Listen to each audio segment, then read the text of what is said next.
Hi students, let's continue third chapter circle from mathematics part second.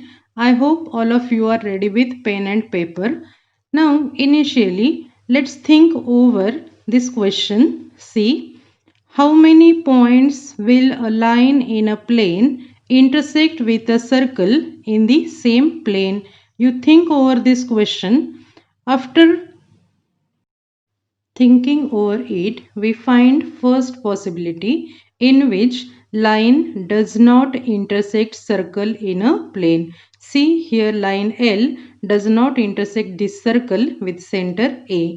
Then second possibility is this in which line intersects circle in a single point.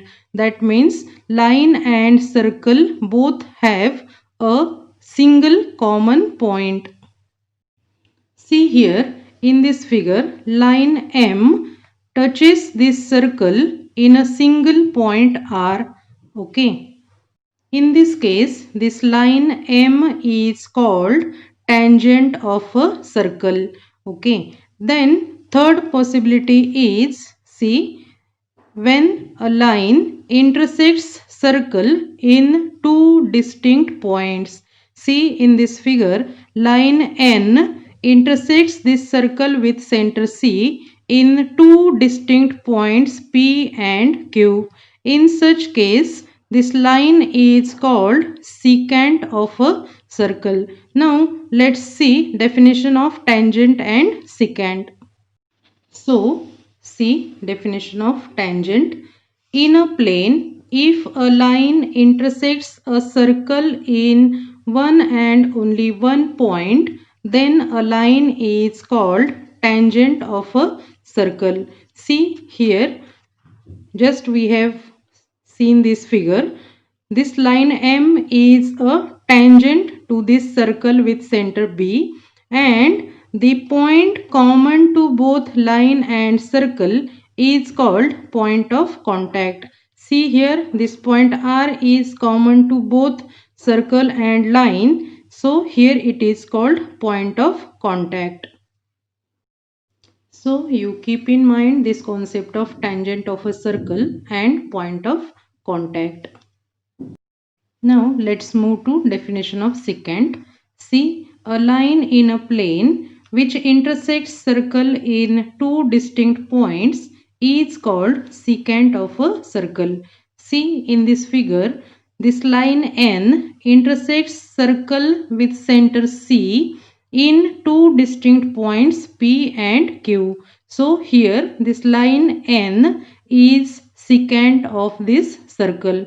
See, let's recall concept of chord. We say that a segment joining two distinct points of a circle is called a chord. So chord is a segment. See in this figure, PQ segment PQ is a chord and line PQ is a secant. So chord is a segment joining two distinct points of a circle, and secant is a line passing through distinct points of a circle. Okay, so keep in mind this difference of secant and chord. Okay. Students, see in this figure, we observe that there is a tangent L which touches the circle with center O at point A. Here we have one important property related to this radius OA and tangent L. See here we have property that this line L, which is tangent to circle, is perpendicular to this radius. This radius is which one? Which connects center to the point of contact. So this is the property. But how it is true? So let's think that it is not true. This line L is not perpendicular to OA. Okay. For some time you consider that this line L is not perpendicular to radius OA. Then what will happen if OA is not perpendicular to line L? Let me consider this line L again. We will see if OA is not perpendicular to this line L, then there must be other perpendicular from O to this line L. Let it be OB. Since line OA, this segment OA is not perpendicular to line L, so there must be OB perpendicular to this line L. So here for some time we have considered that, we have assumed that line L is not perpendicular to radius OA. If this is not perpendicular to line L, so there must be perpendicular OB on this line. Now we are going to take one point C on line L such that A dash B dash C and BA is equal to BC. So we have to consider point C here on the opposite side of A, so that this distance BA is equal to distance, let's consider here point C, let it be line L.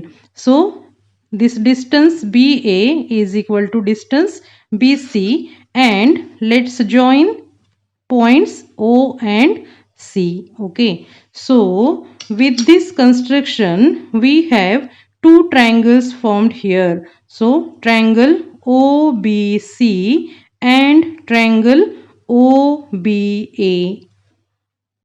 Now let's think over it, that is it possible to show these two triangles congruent? So by observing these two triangles formed here, we find that segment BC congruent to segment BA and angle OBC congruent to angle OBA, since by this construction here it is a right angle, so each of these angle is a right angle. BC is congruent to BA, again here we have taken it as construction. Okay, and also segment OB congruent to segment OB. So with these components we say that triangle OBC is congruent to triangle OBA with which test?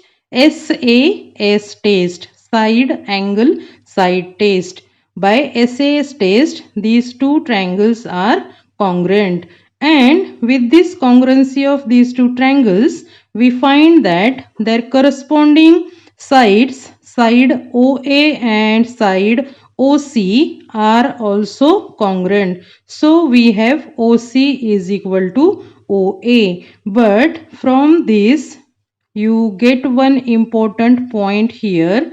See, since OA is radius and we find that OA is equal to OC, so this implies that this OC is also a radius. Okay, that means this point C lies on the circle, and therefore line intersects circle in, see, line intersects circle in 2 points A and C. Okay, but this contradicts our given thing. We are given that line L is tangent. Line L is tangent, so it touches circle in a single point. So our assumption that line L is not perpendicular to radius is wrong, and so here we have proved that this line L is perpendicular to radius OA. See, in the discussion we have proved this property, and see how easy it is. In a just simple discussion we have proved it is like this. Line L is perpendicular to this radius. So let's think of proof of this property. How to write down proof properly. This is not the proper way. This is just an idea how to prove this property. So let's see what is this property.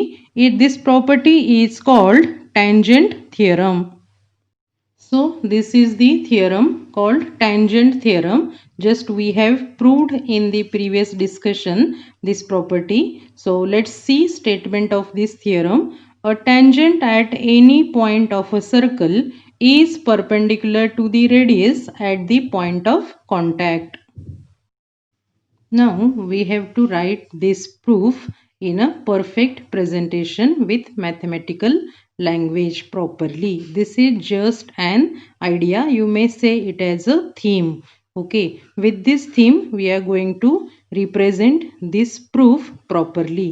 So in the proof, first of all you draw figure. So in figure we have shown that there is a circle with center O and line L is a tangent which touches the circle at point A. So we have joined this point of contact with center to get this radius OA. So you show all these things in the figure.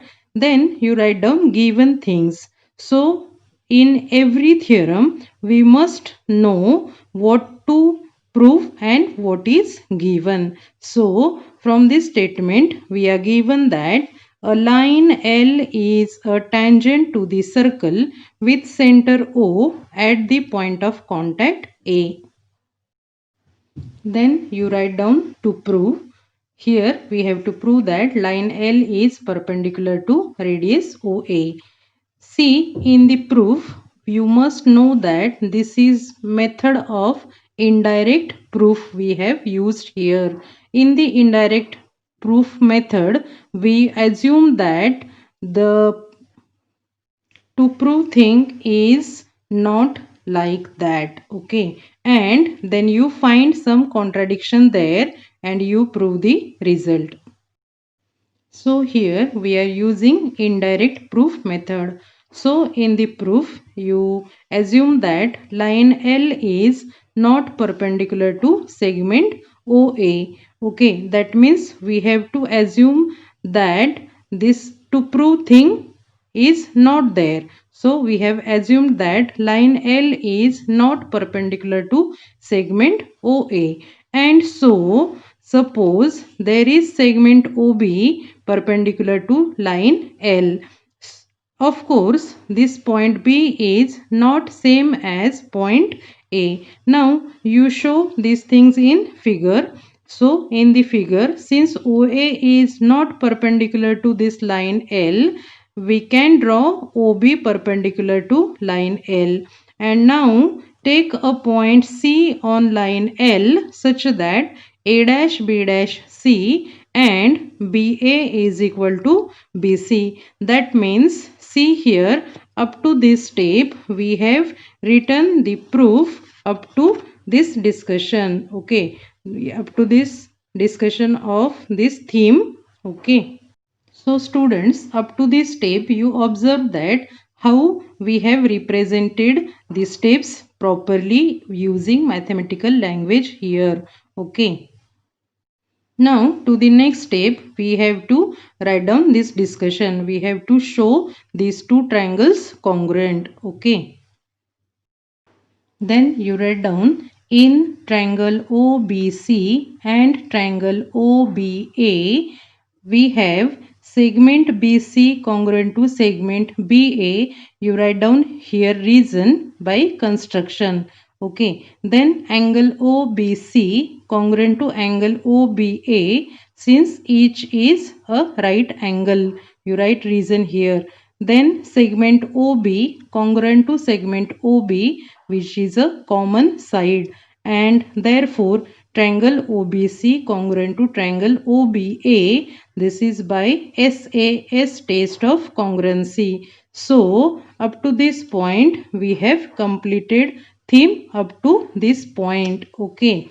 Now by showing these two triangles congruent we get that segment OC congruent to segment OA. See this segment OC congruent to segment OA. This is by corresponding sides of congruent triangles. You write down reason CACT. Then from that we conclude that OC is equal to OA. So afterwards you write down this discussion with proper mathematical language. So here segment OA is a radius and therefore segment OC must also be radius, and therefore point C lies on the circle. That means line L intersects the circle in two distinct points A and C. But line L is a tangent. This is given to us. Therefore, it intersects the circle in only one point. And therefore, our assumption that line L is not perpendicular to radius OA is wrong, and therefore line L is perpendicular to radius OA. So this is how you have to arrange this theme in a perfect presentation. Okay. Students, let's relate this proof of any theorem with building construction. See, firstly, foundation and then pillars and slabs of building are constructed, and then walls and coloring etc. work is completed. So, you relate this thing with this proof. In writing proof, always you firstly write down this theme like building construction. These are just pillars and slabs and foundation. So after getting this skeleton, you write down perfect proof with mathematical language and with perfect presentation. But firstly you must have this theme with you. Then only you can write the proof without mugging up. You did not have to mug up the proof. Okay, with these logical steps you can write proof in a proper mathematical way. Okay. So in this way, I hope all of you are getting how to write proof in a very simple systematical way. Okay, with understanding properly these steps. And here you must have base like direct indirect method of proof, then how to show two triangles congruent, what is concept of tangent, radius etc. So you must have all these base things. Then you prepare this theme at your own with understanding, and then you try to write down proof in a systematic way. Okay, so for this session let's stop here, and we will continue this chapter in the next session. Okay, thank you for watching.